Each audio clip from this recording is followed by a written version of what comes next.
Я бы хотел рассказать про своего бабая, Нурмухамед. Фамилия Жемалеев была вот наша фамилия, но, значит, у нас вся деревня, все округи его называют Шакырт Бабай. И так он в памяти народной остался Шакырт Бабай.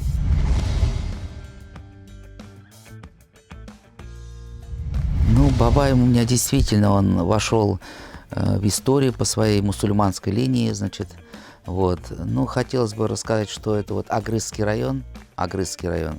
Его мало кто знает, поскольку он находится практически на территории Удмуртии. Но если наших известных земляков в Казани, это вот Шабаев, Фаррахов, Халиков, Нафиков. Вот мы все с одной деревни, мы все с Агрызского района. И, значит, вот мой дед. Он в начале века родился. Это деревня Уразаева. Уразаева. Они, значит, жили в этой деревне, это мой дед. Но все в округе, поля, леса, как маркиза Карабаса, все им принадлежало, конечно. Вот. У них были там и мельницы, все это дело. Вот. И вот к ним, у них останавливался Мухлиса Буби. Мухлиса Буби. И вот она ночевала у них неоднократно. Когда она приезжала в Уразаево, она останавливалась только у них дома. И, конечно, когда она приезжала, потому что у них был большой дом, потом уже, когда, значит, советская власть была, в этом доме был клуб, значит, в нашей конюшне было, уже потом сделали там контору, вот эти постройки, а всех наших родственников в 26-27 году их сослали всех в Магнитогорск и Челябинск. Вот. И вот эта Мухлиса Буби вечером, когда приходила, она было чаепитие, и приходили люди.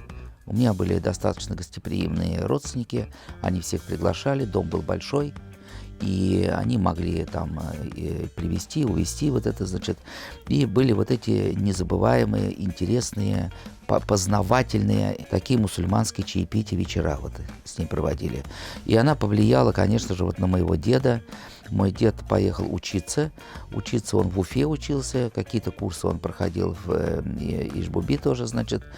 Он поехал учиться, вернулся, и он как раз вернулся в то самое очень сложное время, когда было вот это НЭП, политика военного коммунизма, всех родственников сослали. Он все-таки был достаточно грамотный, он был старший брат в этой семье, и он переселился в баню, вроде как отдельно живет. И вот он остался в этой бане вроде бы с моей бабушкой, получается. У нее были богатые, значит, родители в деревне Исамбаева. Вот. И братья между собой договорились, и мою 14-летнюю бабушку привезли в этот дом. И до 17-18 лет она жила на правах сестры. Когда ее привезли в 14 лет, ее закрыли в баню, значит, братья, вот, спрятали. Она смотрела в окно, вернулись с работы сыновья, и вот она смотрела, какой же из них мой. Вот видите, какие времена были. Вот. Она когда за водой шла, вот Исамбаева, братья согласовали, посадили, привезли. Вот, они, значит, поженились, переселились в эту баню. И вот за 14 лет у них родилось 8 детей. И когда мой дед в 41 году ушел на войну, старшему было как раз 14 лет. Вот. И она с 8 детей осталась одна. Трудно, конечно. Он сразу во время начала войны, он погиб, к сожалению, да. Погиб, а, значит, практически у нас в деревне 50% мужчин погибло на этой войне.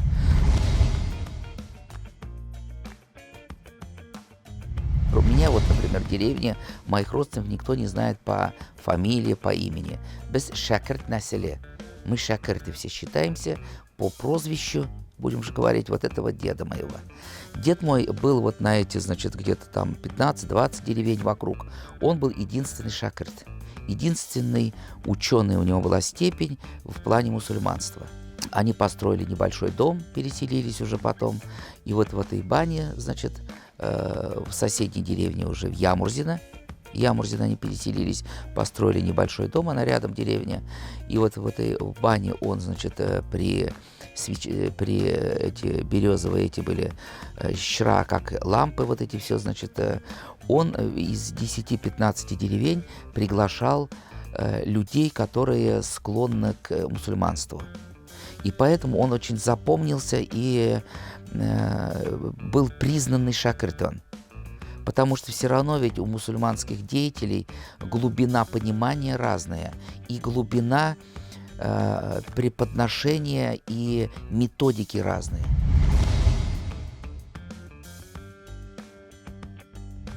Категорически нельзя было писать тогда. Бумагу писать, это было тут же, значит, сослали бы, тут же властью это преследовалось, и вот он придумал сам методику и взял вот эти все намазы, аяты, он придумал четверостишье, две строчки, 4 строчки, 6 строчек, и вот так он наизусть научил учить все это, без писания. Вот моя бабушка, например, знала все. Эти 8 детей, тоже мой отец, например, да, они знали все наизусть. И не только знать, чтобы знать и быстро это запомнить, нужно было значение вот этих вот слов объяснить, значение вот этого предложения, этих терминов, да, глубину понимания называется, да, осознать, понять, проникнуться. Вот это у меня дед придумал вот эту методику, которой многие годы пользовался сам, потом он ее оставил, значит, людям вот в этих соседних деревнях, и даже теперь хазряты помнят это. И вот он сыграл такую роль мусульманства.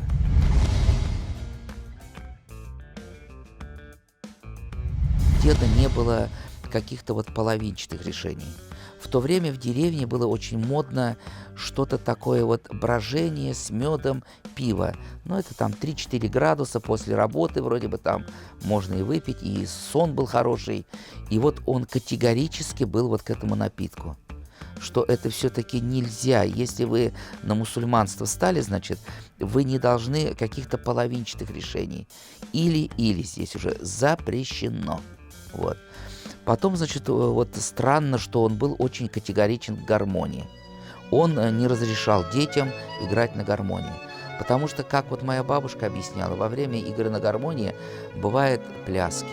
Во время плясок возникает такой вот какой-то такие быстрые пляски.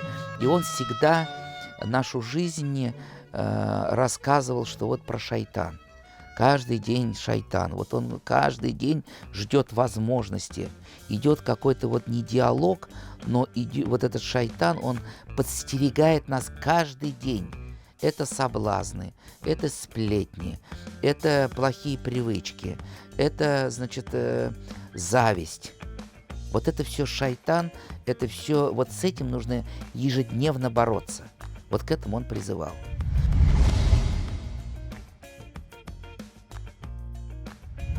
Он был уже известен вот на всю округу, к нему приходили вечерами после работы, и приходили, как правило, там 2 человека, 3 человека, кто-то первый раз, кому-то интересно. И вот они начинали рассказывать то, что вот они хотят намаз начать там учиться. Вот кто-то из них один, например, да, я вот собираюсь намаз учить, там что-то. И вот он умел убеждать и убедить и объяснить, что не надо потом. Нет в мусульманстве потом. То, что вот, может, никто не знает, что произойдет завтра, а может несчастный случай, а может что-то там, да, сейчас. Давайте прямо сейчас. И прямо он мог уговорить вот эти 2-3 парня там, или 2-3 мужчин, или женщина, они, значит, это не принуждение, это просто вот объяснение доходчивое, не надо откладывать. Давайте прямо сейчас, он их учил намазу, и они вместе с ним совершали первый намаз.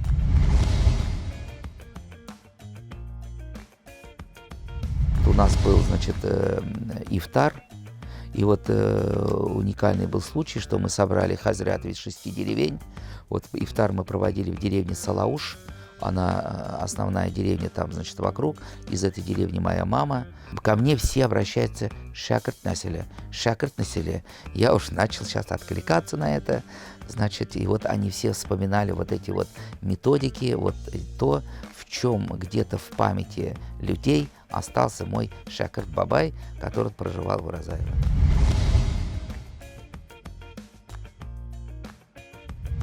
Вот хотелось бы рассказать про уникальный случай, наверное, не только в Татарстане, но и во всей России, да, вот деревня Ямурзино, где жил мой отец, куда потом Шакырт бабай переселился с бабушкой. Вот, эта деревня, значит, уникальность ее в том, что все-таки в свое время под большой идеологию она попала в связи с распространением православия. Это было уже, значит, второй этап, это уже не Иван Грозный, а во время Елизаветы. Там ввели льготный налог, это было с армией связано, и никто силом никого не принуждал. Это из рассказов моей бабушки. Но вот за счет этого налога и сильнейшая идеология метода убеждения, и все-таки одна улица из деревни Ямурзина приняли на какое-то время крещение. Потом уже они как вернулись обратно в мусульманство, но у них кладбище, диарат другой. Одна улица у нас хоронится на одном диарате, вторая улица на другом диарате. Там нет нигде, значит, крестов, но все-таки вот так деревни решили. Там построили нефтеперерабатывающую установку, люди зарабатывали, много молодежи было, и вот молодежь просто начала спиваться. И каждый год по 3, по 4, по 5 молодых людей, которые от некачественного спиртного, от образа жизни просто умирали. И вот в эту деревню приехала семья Сахиповых. Сахипов Ильшат и 2 его сына. Они переехали из Салауша, значит, построили там, значит, пилораму. Вот молодежь они приняли на работу в пилораму. Они лично кодировали этих людей, лично возили в Ижевск на кодировку, да, медицинскую. Они убеждали их, они вели огромное просветительское, убеждали этих людей молодых, да. И вот сейчас вся деревня практически ходит на ифтар. На намаз, на вечерний собирается вся деревня. Когда наши родственники, наш троюродный брат построил в 90-е годы мечеть, вот она 15 лет пустовала. И теперь в этой мечети собирается полдеревни, на ифтар собирается вся деревня. И вот эти братья Сахиповы, к сожалению, Ильшат Сахип в прошлом году вот покинул нас, но вот вся деревня его благодарит, вот такой он сыграл. Вот они с одной стороны Нафиковы, наши родственники, с другой стороны Сахиповы, вот они сыграли такую вот ключевую роль для этой деревни. И вот интересно, вот этот Сахип Ильшат, он был и дипломат. Удивительный дипломат. Вот он выступал на ВКТ как-то, значит, и там был президент, да, Рустем Нургалиевич, и там он рассказал историю, что в деревне есть замечательные ребята, а в соседней деревне есть очень много молодых девушек, и им негде встречаться, хотя бы небольшой клуб. И он гарантировал 10 браков и гарантировал, что вся эта молодежь будет поднимать сельское хозяйство вокруг. Вот. В подробностях он рассказал про этих девушек, про каждую, про ребят. Рустем Нургалиевич поулыбался, и все-таки вот изыскал возможность помочь, и построили они в Салауше благодаря вот этому, значит, случаю клуб. Потом второй случай был, вот он очень письма писал, ходатайствовал. У него была задача сохранить молодежь деревни. Вот, они построили спортзал, значит, и вот в деревне Салауш есть клуб, который вот благодаря вот этой смешной непридуманной истории построен. А еще третья, значит, история, то, что в соседней деревне не было моста через реку, и вот тоже он добивался, говорил, что ребята, значит, на свидание ходят только зимой, когда, значит, можно ходить, нет моста. Значит, свидания не состоялись какие-то, и вот тоже, значит, он добился того, что мост построили у нас. Вот тоже в памяти народной в деревне очень хорошее впечатление осталось об этом, конечно, Сахипове и Ильшате.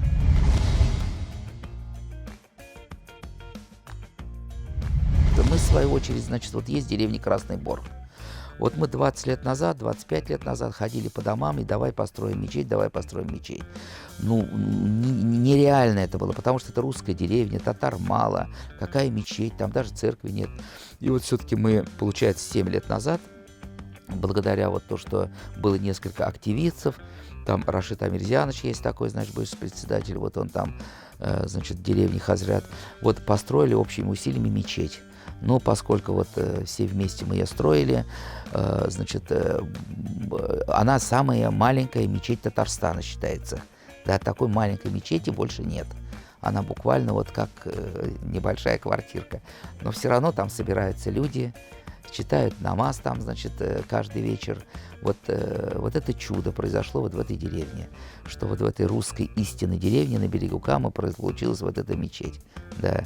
Значит, в остальных, во всех деревнях есть мечети, во всех деревнях есть хазряты, все-таки собираются на ифтар люди, и все-таки все это больше и больше. Поэтому вот когда мы туда ездим, вот традиционно вот в эту мечеть, которую вот вместе построили, просто я думаю, что просто сердце радуется, что люди, значит, к мусульманству больше и больше обращаются. Но, к сожалению, вот я тоже могу отметить, мало молодежи приходит на ифтары. Больше в наше поколение, взрослое поколение. Но вот будем надеяться, что все-таки молодежь будет ходить, и будем надеяться, что наш род, наш дедушка тоже вот сыграл, Шакирт Бабай, какую-то роль вот в этой округе.